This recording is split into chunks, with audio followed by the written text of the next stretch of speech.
Hello friends, welcome to Aryam English classes. Aryam English classes में आप सभी का स्वागत है। आइए दोस्त, जो है आज हम प्रोनाउन की वीडियो देखते हैं।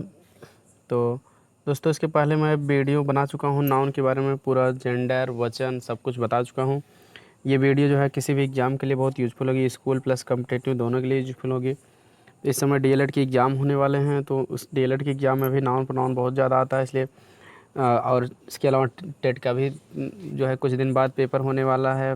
वैकेंसी टेट के लिए भी आने वाली हैं, तो टेट का एग्ज़ाम होगा, फिर सुपर टेट होगा, तो सभी को ध्यान रखते हुए टीजीटी का एग्ज़ाम होने वाला है। वैकेंसी उसके लिए भी बहुत बम्पर आने वाली है। एलटी सभी एग्ज़ाम के लिए वीडियो बहुत यूज़फुल होने वाली है, इसलिए आप शुरू से लास्ट तक बने रहे मेरे साथ। तो देखिए प्रोनाउन, तो प्रोनाउन किसे कहते हैं? Pronoun, A pronoun is a word which is used in place of a noun. Pronoun एक ऐसा शब्द होता है जो किसी नाउन के स्थान पर प्रयोग किया जाता है। ठीक है, तो इसके बाद एग्जांपल देख लेते हैं, जैसे ही, she, it, I, we, you, दे, ये सभी शब्द हम किसी नाउन के बदले में ही यूज करते हैं, तो इसको कहते हैं हम प्रोनाउन। जैसे वाक्य में इसका प्रयोग हम देख लें, Ravi has not come, Ravi नहीं आया है, बिकॉज ही इज इल, क्योंकि वह बीमार है। तब इसमें ही का प्रयोग जो है रवि के लिए हुआ है, नाउन रवि है, क्योंकि वह बीमार है, वह मतलब रवि बीमार है, तो इसलिए ही इसमें क्या है? प्रोनाउन। इस तरह से वाक्य में हम प्रोनाउन पहचानते हैं कि किसी नाउन के बदले में जो आता है उसे हम प्रोनाउन कहते हैं। काइंड्स ऑफ प्रोनाउन, प्रोनाउन के प्रकार होते हैं। तो प्रोनाउन के पूरे कुल मिला के प्रकार 11 होते हैं दोस्तों। तो हम 11 के 11 प्रकार पढ़ेंगे, क्योंकि हमको एक भी प्रकार नहीं छोड़ना है, क्योंकि हमको पूरी जानकारी लेना है, इसलिए हम पूरा देखेंगे। ठीक है, तो नंबर 1 है पर्सनल प्रोनाउन। तो देखिए पर्सनल प्रोनाउन किसे कहते हैं? द प्रोनाउंस, वह pronoun that are particularly use, जो विशेष रूप से, पार्टिकुलर विशेष रूप से यूज्ड प्रयोग किया जाता है हम टू डिनोट, बताने के लिए, डिनोट मीन्स बताना या इंगित करना। द नाउंस माने संज्ञा को, आप फर्स्ट पर्सन प्रथम, फर्स्ट पर्सन माने प्रथम पुरुष, सेकंड पर्सन, ठीक है, का मतलब कि मध्यम पुरुष होता है, थर्ड पर्सन माने होता है अन्य पुरुष, आर कॉल्ड पर्सनल प्रोनाउन, उन्हें पर्सनल प्रोनाउन कहते हैं। मतलब ऐसे प्रोनाउन जो विशेष रूप से फर्स्ट पर्सन, सेकंड पर्सन या थर्ड पर्सन के नाउन को बताने के लिए प्रयोग किया जाता है, उसे हम पर्सनल प्रोनाउन कहते हैं। क्योंकि आपको पता है पर्सनल प्रोनाउन के 3 पर्सन होते हैं, ठीक है ना। तो अब ये first person, second person, third person के नाउन को बताने के लिए एक मतलब क्या, इसमें जो है व्यक्ति, वस्तु, जानवर या पक्षी के बारे में बताया जाता है। ठीक है, क्योंकि बात करने वाला अपने लिए फर्स्ट पर्सन का प्रयोग करता है, आई वी, सुनने वाले के लिए, सामने वाले के लिए यू का प्रयोग करता है सेकंड पर्सन, और इसके अलावा ही, सी, इट, दे, यानी थर्ड पर्सन जो है ये अन्य व्यक्ति के लिए होता है। तो ये हम व्यक्ति, वस्तु, जानवर या पक्षी के लिए प्रयोग करते हैं फर्स्ट, सेकंड, थर्ड पर्सन। तो इसी के जो है बताने वाले नाउन को जो है हम, जो इस तीनों पर्सन के नाउन के को जो है इंगित करता है, उसे हम, ठीक है, पर्सनल प्रोनाउन कहते हैं। ठीक है, क्योंकि प्रोनाउन है, नाउन के बदले में प्रयोग किया जाएगा, तो नाउन को इंगित करेगा। Example I, we, you, they, he, she, it. Example वाक्य में प्रयोग भी देख लेते हैं। आई आस्क्ड सचिन, मैंने सचिन से पूछा, व्हाट ही वाज डूइंग, कि वह क्या कर रहा था। तो दूसरा देखते हैं पजेसिव प्रोनाउन। पजेसिव प्रोनाउन किसे कहते हैं? पजेसिव प्रोनाउन मतलब होता है संबंधवाचक सर्वनाम। तो पर्सनल प्रोनाउन का मतलब क्या होता था? पर्सनल प्रोनाउन मतलब पुरुषवाचक सर्वनाम, और पजेसिव प्रोनाउन माने संबंधवाचक सर्वनाम। ठीक है, जो पोजीशन को बताया, अधिकारवाचक सर्वनाम भी इसको कहते हैं। ठीक है, ठीक है, तो रिलेटिव प्रोनाउन मतलब शुद्ध रूप से संबंधवाचक सर्वनाम होता है, तो वो दो वाक्य को जोड़ता है, लेकिन यहाँ संबंध मतलब पोजीशन माने अधिकार या संबंध होता है, तो ये अधिकारवाचक सर्वनाम भी इसको कहते हैं। तो ठीक है, द प्रोनाउंस माने वह pronoun that are use to show position, जो अधिकार को बताने के लिए प्रयोग किया जाता है, आर कॉल्ड पजेसिव प्रोनाउन, उसे हम पजेसिव प्रोनाउन कहते हैं। पजेसिव प्रोनाउन मतलब अधिकारवाचक सर्वनाम किसे कहते हैं? जो प्रोनाउन अधिकार बताने के लिए प्रयोग किया जाता है उसे हम अधिकारवाचक सर्वनाम कहते हैं। ठीक है, कि ये मतलब किसी व्यक्ति या वस्तु पर उसके मालिक या स्वामित्व को प्रकट करता है। जैसे एग्जाम्पल देख लेते हैं, आवर्स, आवर्स माने हमारा, योर्स माने तुम्हारा, हिज माने उसका, हर्स माने उसका, इट्स माने इसका, देयर्स माने उसका। तो ये सब क्या है? पजेसिव प्रोनाउन है। जैसे हम कहते हैं कि दीज बुक्स आर आवर्स, ये किताबें हमारी हैं। तो ये क्या है? हमारी क्या है? इसमें हमारा, ये किताबें हमारी हैं, मतलब इस किताब पर हमारा अधिकार है, तो इस तरह से ये पजेसिव प्रोनाउन हो गया। आइए अगला देखते हैं हम डिमॉन्स्ट्रेटिव प्रोनाउन। डिमॉन्स्ट्रेटिव प्रोनाउन किसे कहते हैं? जिसको हिंदी में कहते हैं संकेतवाचक सर्वनाम। तो द प्रोनाउंस, वह सर्वनाम दैट आर यूज, जो प्रयोग किया जाता है टू पॉइंट आउट माने बताने के लिए, आर इंडिकेट माने संकेत करने के लिए, डिमॉन्स्ट्रेट माने भी होता है प्रदर्शित करने के लिए। इन पर्सन व्यक्ति का, आर थिंग अथवा वस्तु का, आर कॉल्ड डिमॉन्स्ट्रेटिव प्रोनाउन, उसे डिमॉन्स्ट्रेटिव प्रोनाउन कहते हैं। तो संकेतवाचक सर्वनाम किसे कहते हैं? एक ऐसा सर्वनाम जो किसी व्यक्ति या वस्तु को बताने के लिए या उसकी तरफ संकेत करने के लिए या उसे प्रदर्शित करने के लिए प्रयोग किया जाता है, उसे हम डिमॉन्स्ट्रेटिव प्रोनाउन कहते हैं। तो डिमॉन्स्ट्रेटिव प्रोनाउन का सिंपली आप जान लीजिए कि जो प्रोनाउन संकेतवाचक सर्वनाम, मतलब किसी नाउन, ठीक है, की ओर ये संकेत करता है, उसे हम संकेतवाचक सर्वनाम कहते हैं। तो ठीक है, तो इतना जाने किसी नाउन की ओर इंडिकेट, संकेत करता है, बस ये एक ही शब्द जान लीजिए, पॉइंट आउट मतलब बताना, इंडिकेट संकेत करना, डिमॉन्स्ट्रेट प्रदर्शित करते हैं, एक ही वर्ड आप याद कर लीजिए, कोई दिक्कत नहीं। The pronouns that are use to indicate a person or thing are called demonstrative pronoun. ठीक है, तो जो प्रोनाउन किसी नाउन जब, ठीक है, की ओर, यानी नाउन मतलब व्यक्ति या वस्तु रहेगा उसकी ओर संकेत करेगा, तो उसको हम डिमॉन्स्ट्रेटिव प्रोनाउन कहते हैं। एग्जाम्पल देख लेते हैं, this that these those such the same, इतने शब्द इसमें डिमॉन्स्ट्रेटिव प्रोनाउन आते हैं। तो this that these those normal किताब में यही लिखा रहता है, लेकिन आप सच और सेम भी जान लीजिए, ये प्रोनाउन का भी काम करते हैं। तो सच या सेम जब नाउन के बदले में आएंगे तो हम इसको प्रोनाउन कहेंगे। सच या सेम एडजेक्टिव में भी आते हैं, तो वहाँ आएगा तो इसके तुरंत बाद जो है नाउन रहेगा, तब हम इसको एडजेक्टिव कह देंगे, डिमॉन्स्ट्रेटिव एडजेक्टिव। लेकिन यहाँ प्रोनाउन के रूप में आएगा तो इसके साथ तुरंत बाद इसके नाउन नहीं आएगा। जैसे एग्जाम्पल देखते हैं, दिस या दैट इज़ ए कैट, यह एक बिल्ली है या वह एक बिल्ली है। ठीक है, तो यहाँ दिस या दैट का प्रयोग कैट की तरफ इशारा करने के लिए हुआ है एक वचन में, तो इसलिए प्रोनाउन है।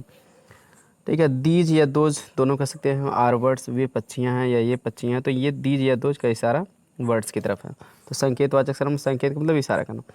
देखिए अगर सच का यूज़ देख लेते हैं, सच इज़ द कंडीशन, ऐसी ही दशा, ऐसी है, सच इज़ द कंडीशन, ऐसी दशा है। ठीक है, ऐसी दशा मतलब दशा के बारे में बता रहे हैं कि कैसी कंडीशन है, जैसे गरीबी में है, पॉवर्टी में है, ठीक है, या अमीरी में है, तो ये सब कुछ बताने जाए तो सच मन ऐसी, तो ऐसी बता दीजिए किसी नाउन के बदले में ऐसे। अब देखिए सच के तुरंत बाद नाउन नहीं है ना, तो वर्ब है, तो इस तरह से ये प्रोनाउन।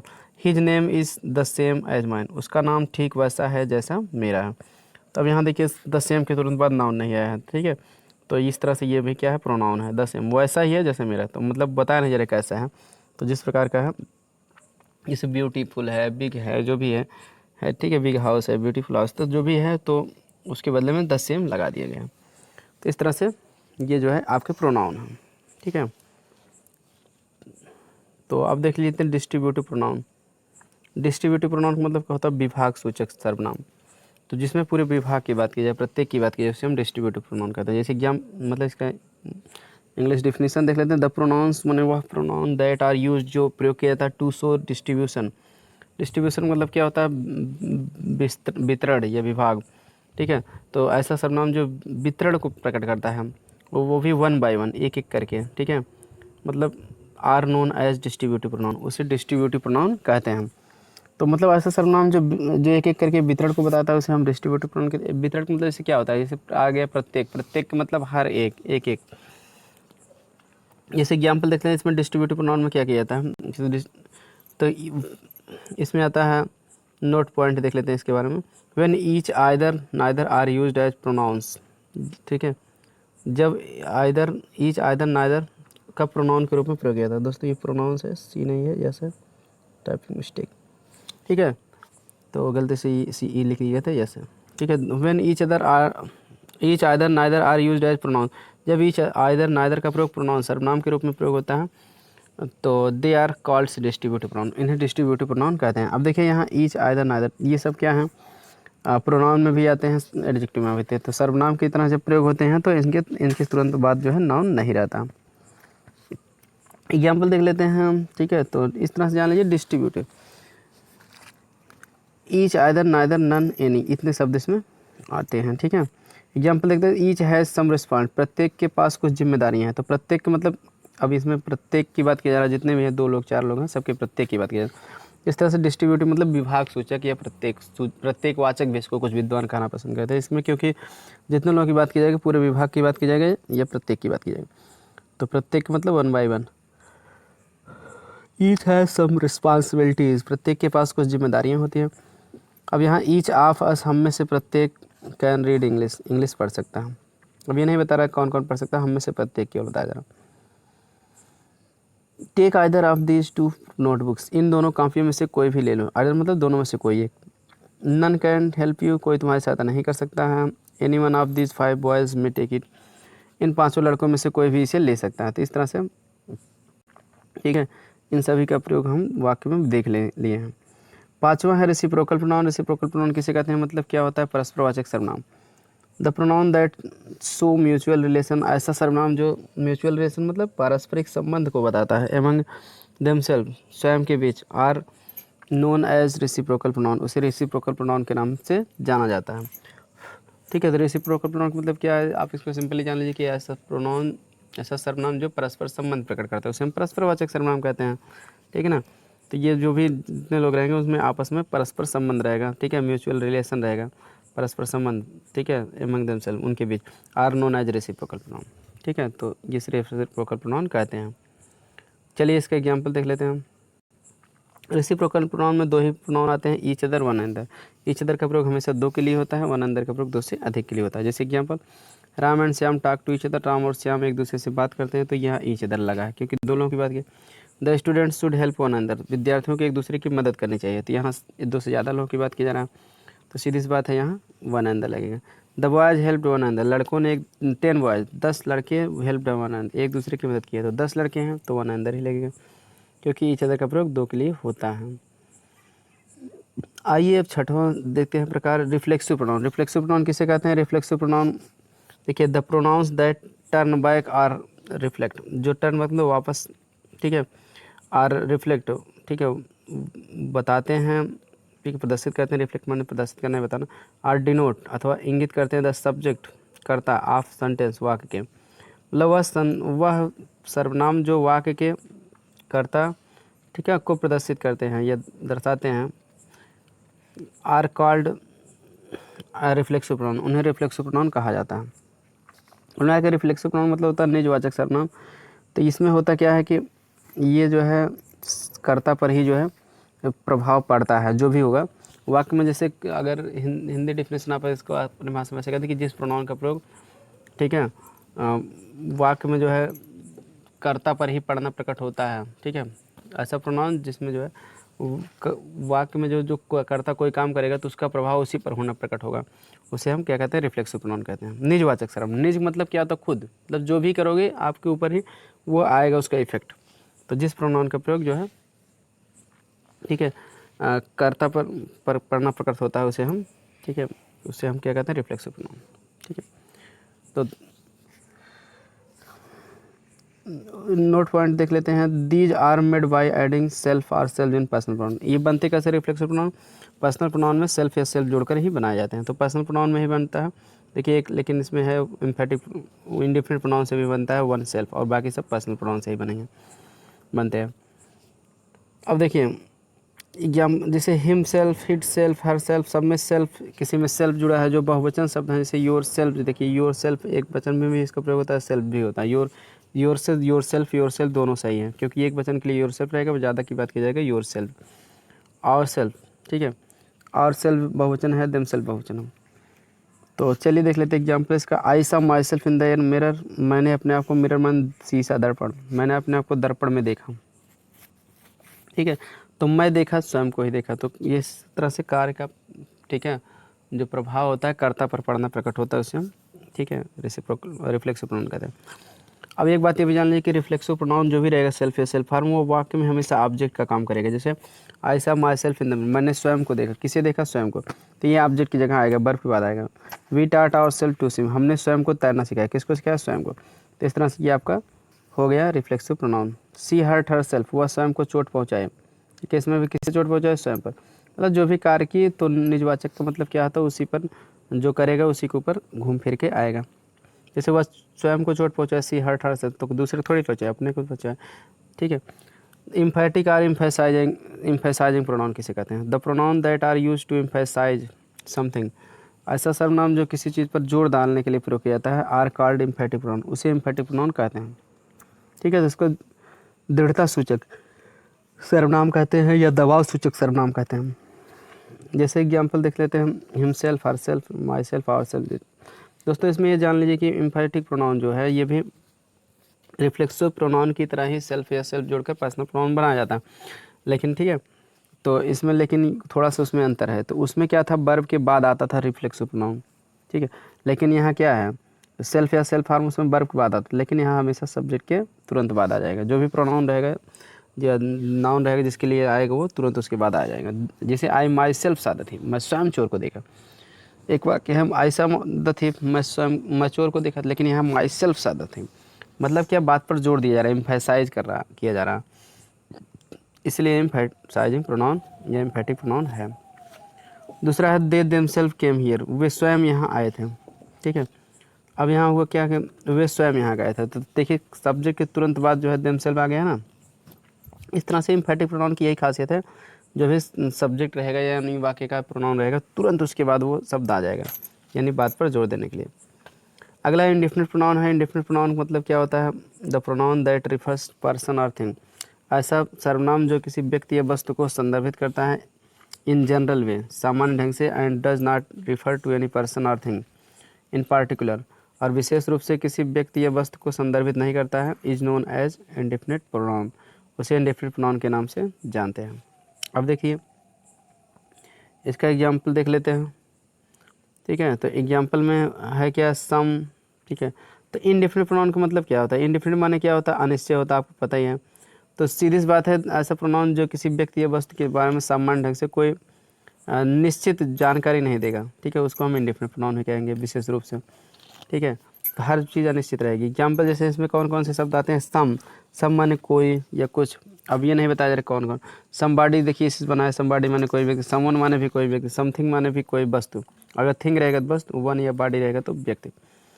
नथिंग माने कुछ नहीं, एवरीबॉडी। ठीक है, प्रत्येक व्यक्ति, everything, all, one, many, any, none, few, little, much, अंदर, ये सभी हैं। तो दोस्तों इसमें कुछ ठीक है शब्द ऐसे भी हैं, ऑल, वन, मेनी, नन, जैसे ये सब एडजेक्टिव में भी आते हैं और दूसरे में भी आते हैं, तो वो अलग अलग फंक्शन करते हैं, इसलिए दोनों में आ सकते हैं, उससे आपको कंफ्यूज नहीं होना है। ठीक है, मेन है समबॉडी, समवन, समथिंग, नोबॉडी। ठीक है, नथिंग, ये सब में नहीं आते हैं। जैसे एग्जाम्पल देख लेते हैं, one must do once duty, व्यक्ति को अपना कर्तव्य करना चाहिए। वन के साथ अपना करने क्या है? वंस है, तो ये भी आपका वन एक इंडेफिनिट प्रोनाउन है, वंस पाने भी अपना होता है, हिज यहाँ नहीं आता। ठीक है, तो कंपटीशन में हिज यहाँ दे देंगे तो आपको कहेंगे सुधारिए या गलत कौन सा है, तो आपको बता देना भाई। One must do once duty एकदम करेक्ट है, व्यक्ति को अपना कर्तव्य करना चाहिए, इसका अर्थ होता है। ऑल वर भी सभी खुश थे, तो इसमें देखिए ऑल माने सभी खुश थे, सभी ये नहीं बताया कौन कौन खुश थे। Many of the students were absent, विद्यार्थियों में से कई अनुपस्थित थे, ये नहीं बताया कौन कौन से अनुपस्थित। Someone has stolen my pen, किसी ने मेरी कलम चुरा लिया है, तो ये नहीं बताया जा रहा है कौन चुराया। तो इस तरह से ये इंडिफरेंट प्रोनाउन है। अब सभी वाक्य में अगर ऑल वर हैप्पी सभी खुश है, तो ये नहीं बताया जा रहा कौन कौन से खुश हैं। ठीक है, वन मस्ट डू वंस, व्यक्ति को अपना कर्तव्य करना चाहिए, ये नहीं बताया जा रहा है कि किस व्यक्ति को करना चाहिए। ठीक है, तो many of them students were absent, विद्यार्थियों में से कई लोग अनुपस्थित थे, तो ये नहीं बताया कौन कौन से। Someone has stole my pen, मेरी कलम कोई चुरा लिया, तो ये नहीं बताया जा रहा कौन कौन चुरा। तो इस तरह से ये इनडिफिनिट अनिश्चित रहता है, उसे हम कहते हैं इनडिफिनिट प्रोनाउन। इंट्रोगेटिव प्रोनाउन किसे कहते हैं देख लेते हैं। प्रोनाउंस, ऐसा pronouns that are use to ask question, जो प्रश्न पूछने के लिए प्रयोग किया जाता है, are known as interrogative pronoun, उन्हें प्रश्नवाचक सर्वनाम कहते हैं। तो जैसे कि हम इसमें कौन कौन से वर्ड आते हैं? हु, हुम, हुज, व्हिच, दैट, ये सब इंट्रोगेटिव प्रोनाउन में आते हैं, और इनका काम क्या होगा? वाक्य के आरंभ में आके प्रश्न को पूछना। एग्जाम्पल, हु केम हियर, यहाँ कौन आया? हु डू यू वांट, तुम किसको चाहते हो? तो यहाँ हु, हुम से क्या किया गया? प्रश्न पूछा गया है। ठीक है, इसलिए ये इंट्रोगेटिव प्रोनाउन कहलाएंगे। अब यहाँ ठीक है, इंट्रोगेटिव प्रोनाउन के कुछ एग्जांपल देख लेते हैं। जैसे व्हाट इज़ दिस, या क्या है, व्हिच इज़ योर बुक, तुम्हारी किताब कौन सी है, हुज बुक इज़ दिस, या किसकी किताब। हुज बुक में किसकी किताब, अगर मान लीजिए मोहन्स बुक, रवीज बुक, इस तरह से हुज की जगह नाउन भी आ सकता है, तो इसलिए यहाँ जो है ये सभी मतलब नाउन के बदले में प्रयोग किए गए हैं इंट्रोगेटिव प्रोनाउन के रूप में।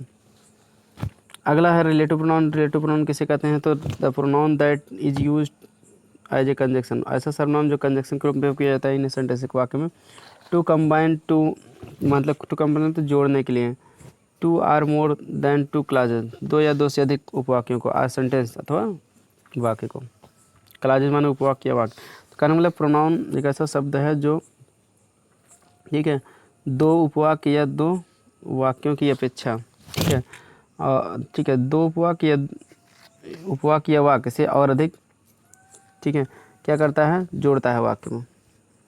Is known as relative pronoun, उसे रिलेटिव प्रोनाउन के नाम से जानते हैं। आप इसको सिंपली ऐसे कह सकते हैं, the pronoun that is use as a conjunction, ठीक है, इन ए सेंटेंस, ठीक है, उसे कहते हैं is known as relative pronoun, उसे रिलेटिव प्रोनाउन कहते हैं। सिंपल परिभाषा से अभी कह सकते हैं हम, the pronoun that is use as a conjunction in a sentence is known as relative pronoun. जो मतलब कि प्रोनाउन कंजक्शन के रूप में वाक्य में प्रयोग किया जाता है उसे रिलेटिव प्रोनाउन कहते हैं, ठीक है। अब देख लेते हैं, इसमें क्लास भी जोड़ सकते हैं, सेंटेंस भी जोड़ सकते हैं, 2 से ज़्यादा भी कभी कभी हो जाते हैं। तो एग्जाम्पल, ठीक है, देख लेते हैं, who, whom, whose, which, that, ठीक। तो ये तो who, whom, whose, which, that ये सभी रिलेटिव प्रोनाउन हैं, बहुत इंपॉर्टेंट प्रोनाउन है ये। इसके सिंथेसिस में भी आपको रिलेटिव प्रोनाउन से आपको कंजक्शन मिलते हैं एडजेक्टिव क्लास बनाने के लिए। तो एग्जाम्पल एक वाक्य में प्रयोग किया, this is the man who came here study, यह वही आदमी जो कल यहाँ आया था। तो यहाँ दिस इज द मैन एक वाक्य था, ही केम हियर स्टडी 2 वाक्य है, तो ही को हटा के हम हु कर देंगे क्योंकि सब्जेक्टिव केस में प्रयोग होता है। I know the man whom you help study, मैं उस आदमी को नहीं जानता हूँ जिसकी तुमने कल मदद की थी, ठीक है। तो यहाँ होम से देखिए जोड़ा गया, I know the man you help study. This is the girl, ये वही लड़की है, हुज मदर हैज डाइड, जिसकी माँ मर गई है। तो दिस इज़ द, ठीक है, गर्ल, हुज से यहाँ देखिए 2 वाक्य जोड़ा गया, this is the girl, mother has died. I have lost the book which you gave me, ठीक है। तो where is the pen that I gave you, वहाँ कलम कहाँ है जो मैंने तुम्हें दिया था। तो इस तरह से ये सभी क्या है, रिलेटिव प्रोनाउन है। अब यहाँ इन सभी वाक्यों में देखिए हु या हुम या हुज, फिर किसी न किसी का प्रयोग जो है एज ए कंजक्शन यूज़ किया गया है, तो वो भी नाउन के बदले में, इसलिए इनको हम कहते हैं रिलेटिव प्रोनाउन। आइए लास्ट प्रोनाउन देख लेते हैं। लास्ट प्रोनाउन है हमारा, ठीक है, एक्सक्लेमेटरी प्रोनाउन।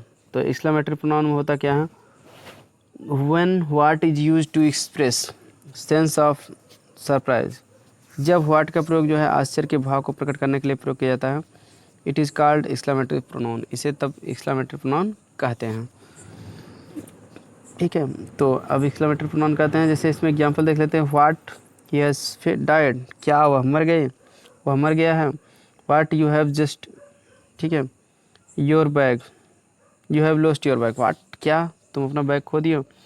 अब इसमें कुल मिला के होता क्या है, एक्सक्लेमेटरी प्रोनाउन में जिसे विस्मय प्रकट करने के लिए प्रयोग किया जाता है। जिससे व्हाट से देखिए विस्मय प्रकट हो रहा है, व्हाट ही हैज़ डाइड, क्या वह मर गया।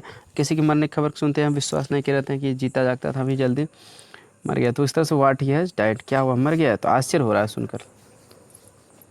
दूसरे में what you have lost your bag, क्या तुम अपना बैग खो दिए हो। तो इस तरह से इस पर भी आश्चर्य हो रहा है कि रोज़ लेके जा रहे हैं, बैग नहीं खोया, ठीक है, और इस तरह से होता है, ठीक है। व्हाट इन दोनों वाक्य में क्या है, एक्सक्लेमेटरी प्रोनाउन है। तो आई होप समझ में आ गया होगा। आज की वीडियो में इतना ही, अगली वीडियो में हम और कुछ बारीक जानकारी देंगे, फिर एडजेक्टिव की क्लास चलाएंगे, ठीक है। तो पूरा पार्ट ऑफ स्पीच धीरे धीरे हम पूरा कवर करा देंगे आपके एग्ज़ाम से पहले, ठीक है, सब कुछ हो जाएगा, ठीक है। और इसलिए चैनल को सब्सक्राइब कर लीजिए, सब्सक्राइब नहीं किया तो बेल आइकन को ऑन रखिए, और ताकि सबसे पहले हमारी वीडियो की नोटिफिकेशन आपको मिल जाए। मिलते हैं नेक्स्ट वीडियो में। Thanks for watching this video. Comment करके ज़रूर बताइए वीडियो कैसा लगा।